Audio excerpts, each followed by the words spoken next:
China growing irritated over U.S. deployment of Typhon missile system in Japan, calling it an act of intimidation. Japan is confirmed to become a temporary host for the advanced missile system owned by the United States, known as the Typhon Mid-Range Capability, or MRC. This move is very likely to trigger new tensions with China, as Beijing has opposed from the beginning the deployment of such a system in Asia. Not only that, Japan is also preparing a massive defense budget of around $60 billion as a response to the increasingly tense security situation in the Indo-Pacific region caused by military and geopolitical rivalries with the United States, China, and other countries. According to the plan, the deployment of Typhon missiles in Japan will take place at the Iwakuni Air Base, home of the United States Marine Corps, as part of a joint military exercise called Resolute Dragon Schedule between September 11th and 25th, 2025. The decision to introduce the missile system cannot be separated from the broader strategy of the United States, which seeks to strengthen its presence in East Asia. Moreover, Typhon MRC is not an ordinary system, as it is capable of firing two types of deadly missiles, namely SM-6 and Tomahawk. The SM-6 missile can be used against air and sea threats at ranges of more than 200 kilometers, while the Tomahawk can even reach targets up to 1,600 kilometers away. With this capability, if deployed in Japan, the Typhon missiles could reach areas inside China, including major cities like Shanghai, which is only about 700 kilometers from Iwakuni. This is what makes China increasingly uneasy, as if America's missiles are now stationed right at their doorstep. In fact, the deployment of Typhon missiles in the Asia region is not something new. Previously, the United States had already placed this system in the Philippines during the Balacadan 2024 and Salaknib 2024 exercises. Even until now, the system remains in the Philippines, which has drawn strong protests from China. Furthermore, the Philippine government has even requested that the deployment of these missiles be made permanent, considering it provides additional defensive strength in facing threats from China, particularly concerning disputes in the South China Sea. Then, after the Philippines, in July 2025, the Typhon system was also deployed to Australia during the Talisman Sabre exercise. There, the United States even conducted live-fire tests, marking the first time the missile was tested outside American territory. This test became a symbol that America's allies in the region are becoming increasingly serious about preparing themselves to face threats from China.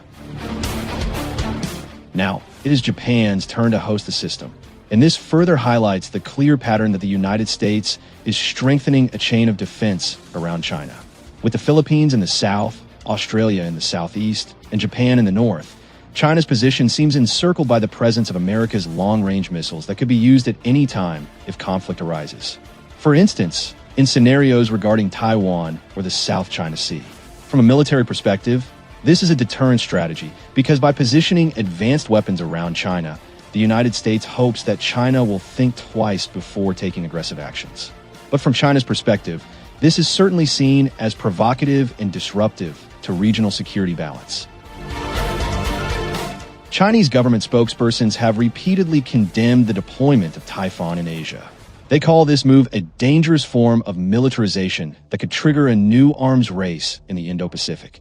China accuses the United States of deliberately placing these missiles in China's neighboring countries to intimidate and pressure their national interests. The Chinese government even urges Japan not to forget the history of the past when the land of the rising sun itself once became an aggressor in Asia. China asks Japan to exercise restraint so as not to add to tensions and lose the trust of its neighbors.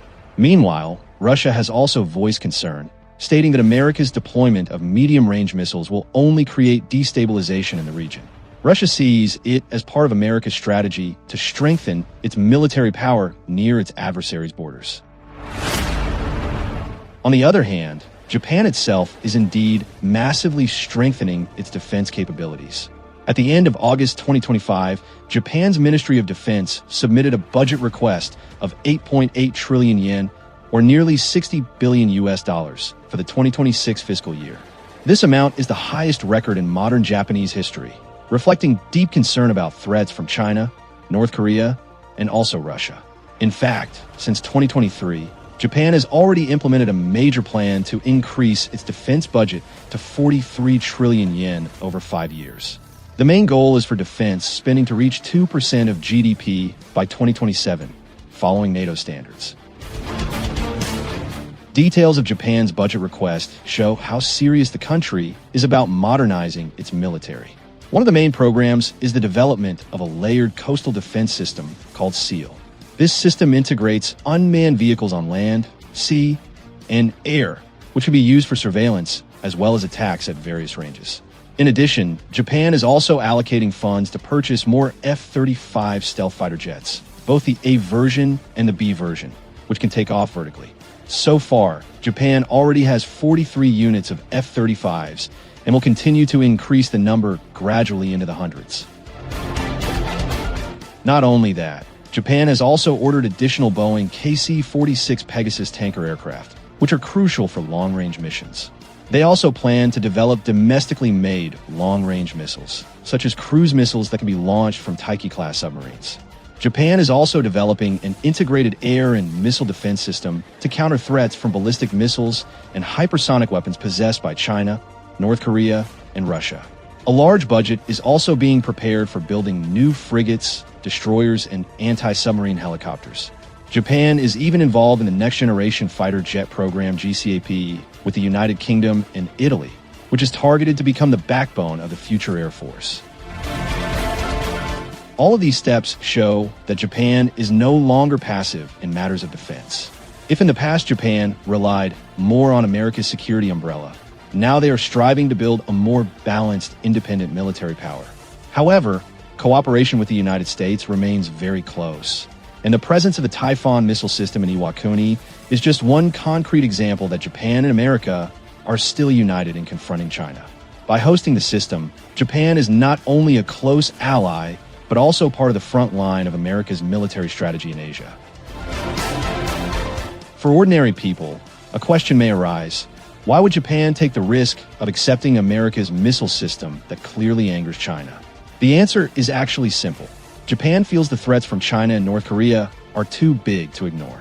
In recent years, China has become increasingly aggressive in asserting its claims in the East China Sea, particularly around the Senkaku Islands, which are also claimed by China. On the other hand, North Korea continues to launch ballistic missiles, some of which have fallen near Japanese territory. This situation has made Japan realize that it cannot rely solely on diplomacy, but must also be ready with real military power. If we look at the bigger picture, what is happening in Japan is only part of the increasingly heated dynamics of the Indo-Pacific. The United States is trying to maintain its dominance by forming a strong network of allies, while China is seeking to challenge that order by developing its military power and political influence. Japan, the Philippines, and Australia are now on the front line of this geopolitical struggle, and the deployment of the Typhon missile system is only a symbol. But it is a very powerful symbol because it shows that potential conflict is no longer something distant, but increasingly real.